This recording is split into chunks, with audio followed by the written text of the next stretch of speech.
Hi everyone. So this lesson kicks off Unit 4. And Unit 4 is all about ways that we use the derivatives. So the last couple of chapters we've really focused hard on how to find derivatives, and now we're going to talk more about the purpose of derivatives. And one of the big applications of derivatives is in physics when we're talking about position, velocity, acceleration, things like that. Things that are in relation to movement of an object. Okay? So if we start with just kind of the basics here, the position of an object, that should be pretty obvious. That's the location of the object. So you can have a position of 3 units away from the starting position or something along those lines. We usually use, and I don't know why we use these letters, but S of t or x of t to represent a position function. The x of t just comes from, like, if your motion is going back and forth, if your object is moving left and right, you're moving along the x-axis. I have also seen this sometimes written as y of t, and that would be for motion that's going up and down along the y-axis. Okay, but position is like kind of your baseline. You've actually done some position functions in Algebra 1 and Algebra 2. There's really no calculus required to be talking about the position of an object. When we put units on our position, our units are always just some sort of measurement of distance. Okay, so just plain old units. It could be feet, could be meters, it could be miles, could be centimeters, anything like that. And I point that out because for those of you who have taken physics, and by the way, if you've taken physics or you're in physics right now, a lot of what this lesson is talking about is going to overlap with things you already know. But we're going to talk a lot about the math that's going on behind the scenes. But if you're in physics, a lot of the times your units are just meters. You do a lot of things like meters, meters per second. In calculus, we mix up the units on you quite a bit. So you've got to pay attention to the question to figure out what your unit should be. Okay, so then we get to velocity. And velocity is, it kind of tells you 2 things about the object. It tells you the rate of change of the position, that's what this definition is saying, and also which direction it's heading in. That's going to be important in a minute. But I want you to pay attention to these words, right? This is the rate of change of the position. So in calculus land, we would refer to that rate of change as a derivative. Okay, we're talking about the slope of the position function, so we're talking about the derivative of the position function. So our velocity functions are always just the derivative of the position function, okay, because it's a rate of change, and that's what a derivative finds for us, right? So as far as units, is because this is measuring a rate, our units are always going to be whatever that unit is from up above. Again, could be feet, meters, whatever. But it's always going to be per some unit of time. So again, from physics, most of the time you're talking meters per second, but we could also be talking about miles per hour, or feet per hour, or centimeters per day. I mean, we can mix these units up any way we want to. And then acceleration. Well, acceleration, following the same pattern, is also a rate of change, right? It's the rate of change of the velocity function, which means that our acceleration function is the derivative of the velocity function. That also makes it the second derivative of the position function. Okay, so knowing how those 3 things are linked together mathematically is going to be really important. So this unit is looking at how the velocity, which is measured in units per time, is changing over time, right? So what we're really looking at here is how is velocity, which is units per time, changing over time. Now, this type of unit is really gross looking, right? But this would be like, for example, meters per second, okay? In math, we like to shorthand everything, so we often will write this as whatever your unit is per your time unit squared. Okay, and that's just a shorthand to show that it's like per second, or per hour. Hopping back up to velocity real quick, and then I want to talk about that relationship between velocity and acceleration. But hopping back up to velocity, I want to throw another word in here, and that word is speed, okay? So velocity indicates how fast something is moving, which you would normally think of as speed, right? But it also indicates what direction the object is moving in. It can move in a positive or a negative direction. Speed doesn't care about the direction. It doesn't care whether it's positive or negative. It just says this is how fast it's moving. Doesn't matter if your car is going in reverse. You're still going 20 miles an hour, or whatever it happens to be. So we can say mathematically that speed is the absolute value of velocity. Because essentially what speed does is says, I don't care if this is negative, right? It's still your speed. So that's going to kind of lead us into what I wanted to talk about down here. And again, this might sound familiar from physics, but I wanted us to all have the same frame of reference with this graph and this image, okay, when we're talking about velocity versus acceleration. Now, this graph is a velocity function. You can see this here. It says v of t. So we're looking at the velocity of an object here. And so the first thing that you're going to be asked a lot of the times is, when is this object stopped? When is it not moving? Well, a stop is when the velocity is equal to 0, right? When you are not moving, your velocity is 0. And so that's always going to happen right here along this x-axis. So we are starting from a dead stop. We are ending at a dead stop. And then right here, you'll notice what's happening is I stop very briefly between positive and negative velocity. What's actually happening there is I'm turning around, right? This is a change in direction.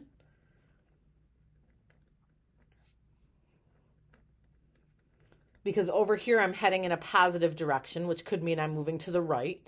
Over here I'm moving in a negative direction, which means I turn around and move back to the left, okay? Or if I was moving up and down, a positive direction would be up, a negative direction would be down. But anytime you change direction, there has to be a quick moment, even if it's a split second, where your velocity just stops, all right? You freeze, you turn around, and then you keep going.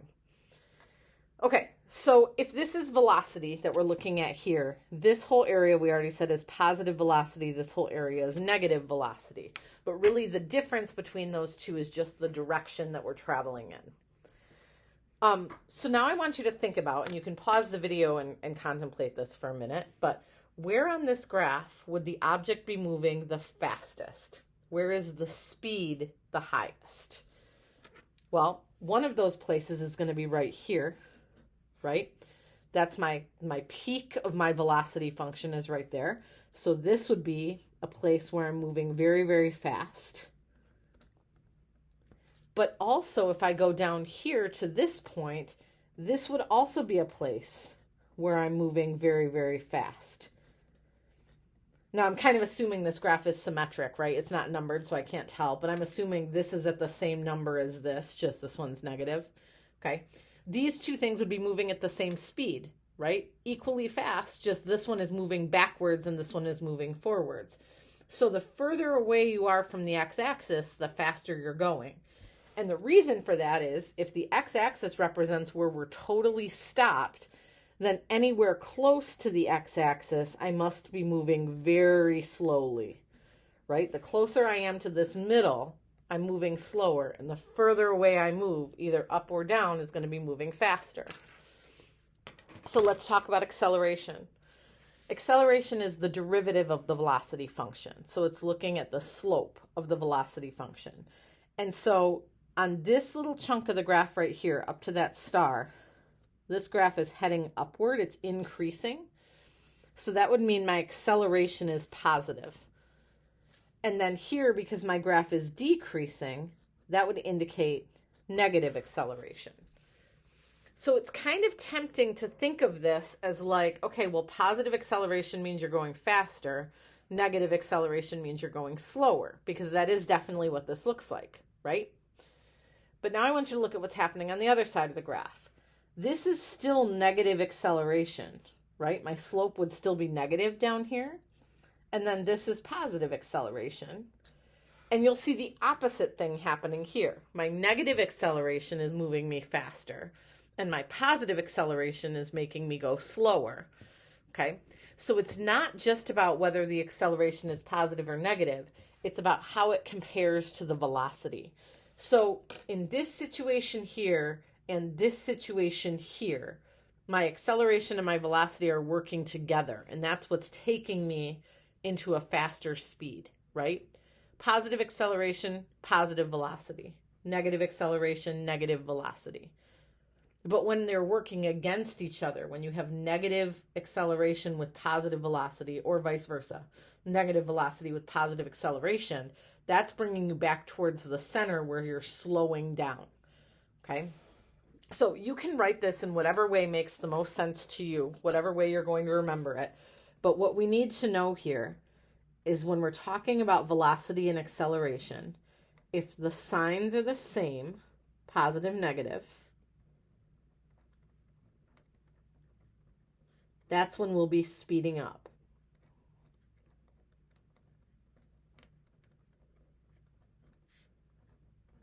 So that's what's happening here, and that's what's happening here, right? We're speeding up because positive, positive, negative, negative, and I'm moving towards that faster speed. If I have different signs, that means I'm going to be slowing down.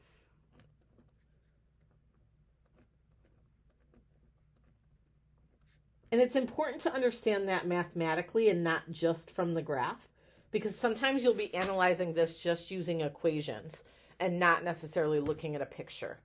So this would be a situation where I'm slowing down. This would be a situation where I'm slowing down because I'm approaching that x-axis. Okay, let's do a numerical example. It's example 1. So a dynamite blast propels a heavy rock straight up in the air, and then after t seconds, it reaches a height of this function.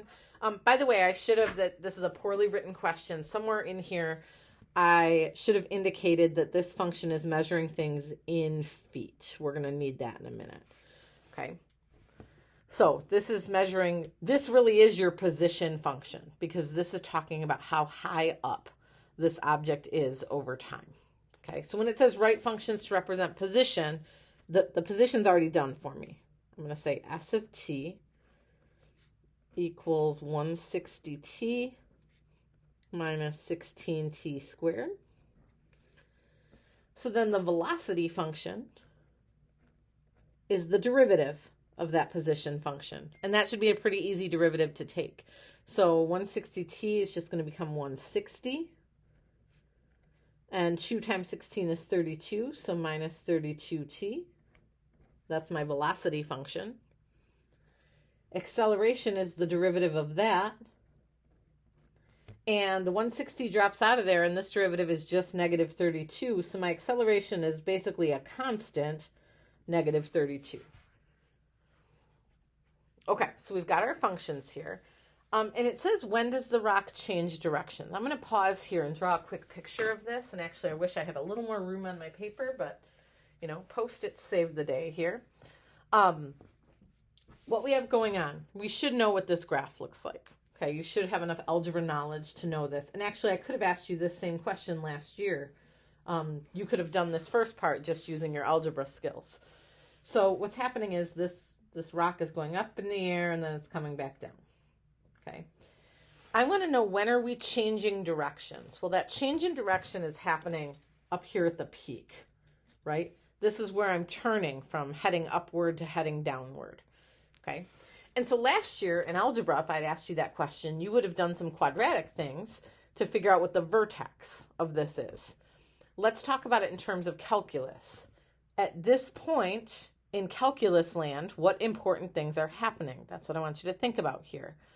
Well, this is a change in direction. It's a maximum, which means I would have a tangent line with a slope of 0. Well, that tangent line is my velocity, right? My derivative is velocity. So at this point right here, I know the velocity is 0. And again, that's because what's happening here is I have positive velocity. I'm moving upward. Then I have that quick pause before I turn to negative velocity. And so it should make sense to you that to switch from positive to negative, I have to cross 0 somewhere. So anytime we see this phrase right here, when am I changing directions? I want you thinking about when does velocity equal 0? Okay, so let's figure that out. We have our velocity function, 160 minus 32t. Let's make it equal 0. So that means 160 has to equal 32t. And if I divide by 32, I'm going to end up with t equals 5. Okay? And so that tells me that this is happening right here at 5 seconds is when that turnaround is happening. That makes sense to me. I mean, that seems to fit with my picture. Okay, so hopefully that makes sense to you too.